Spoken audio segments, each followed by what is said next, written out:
Ini celong kan, ini torok macam tu.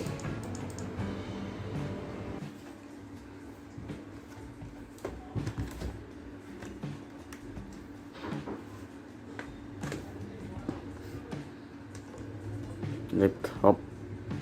Lenovo bang bang nè.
Ini celong kan, ini torok macam tu.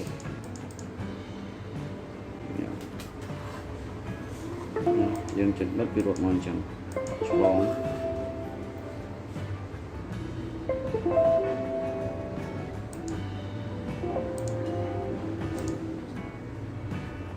Celong của này cái này, celong. Ta đang ta celong một cái chấm bơi đang đọc keyboard trên.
Cô đợi đây trong trong trời thớ khi độ khi đi chạy độ mới chạy mùi. Ok lấy một bộ bộ đi chạy mất trong trời tôi mùi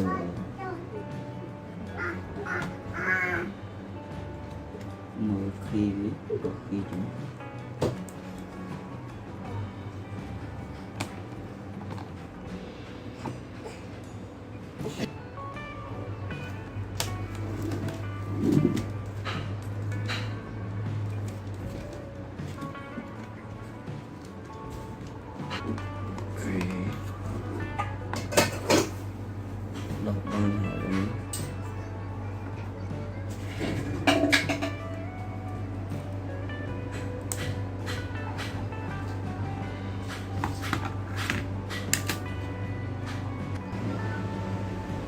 với những màn đỏ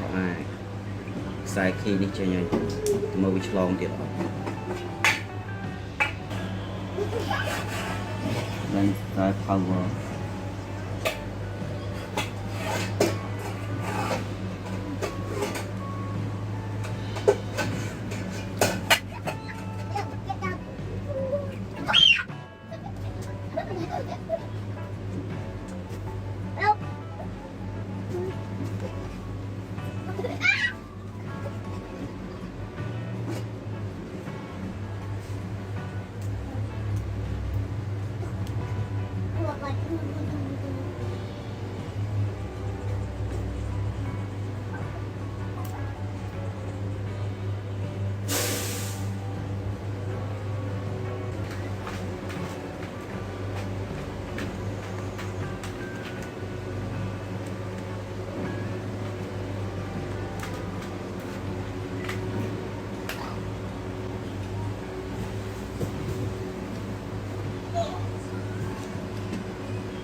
vậy đã nên trong prap bóng ổn cứ bị chụp chlong ấy vì những đọc khi chính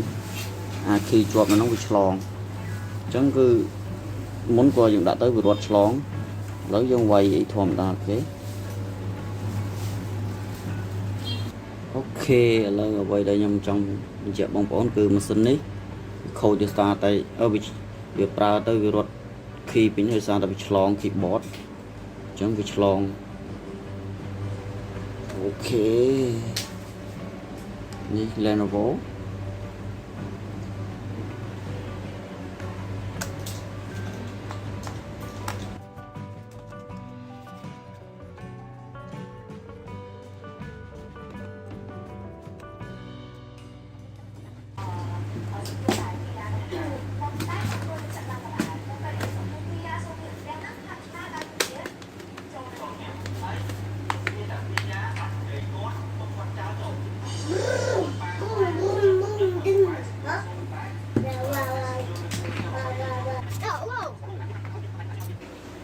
thì lấy coi vì nhung đo thì bọt đi cho nhỏ hỏi đo thì cho nhỏ hỏi chúng cứ dừng tay mới tao bị lon thì đó ok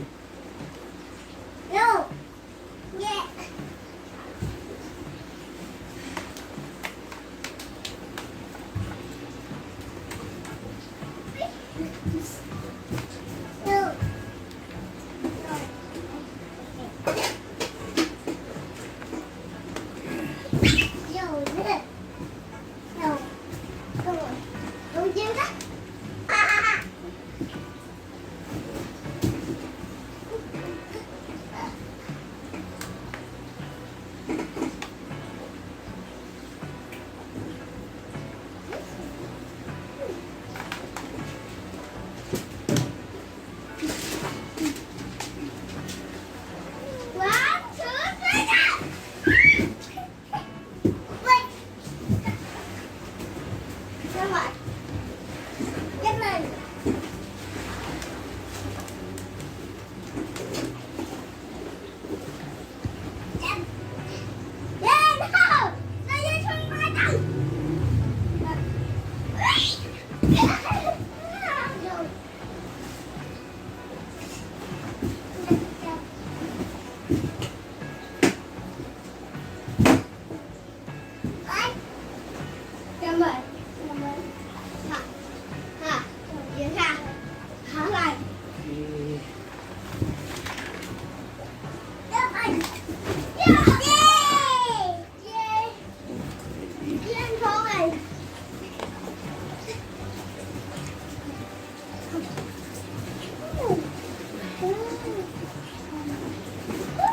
យើងបាក់ថតតិច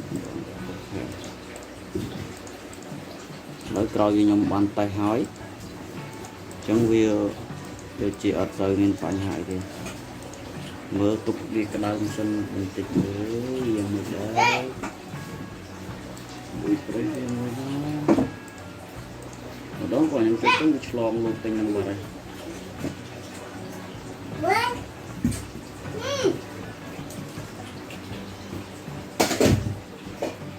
ជាកន្លែងស៊ីទីង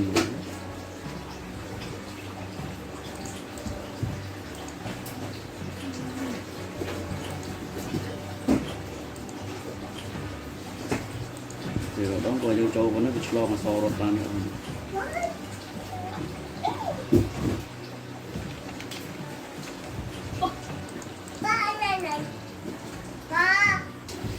ok chẳng bị ổn nó nghe là con nó hay trong chẹt ha cái na nhâm trôi màu lạnh ôm lạnh xịt thính trôi màu lạnh xịt thính chẳng hay vì thì nhâm chạy màn trắng trôi lạnh xịt tầm độ mát cứ vì lại nó cứ ruột lóng trong ruột trôi nhảy nhảy rồi chẳng trong rạp bằng ôn ha màu thịt lóng thịt bọt chẳng thịt bọt bỏ lên vô trong slong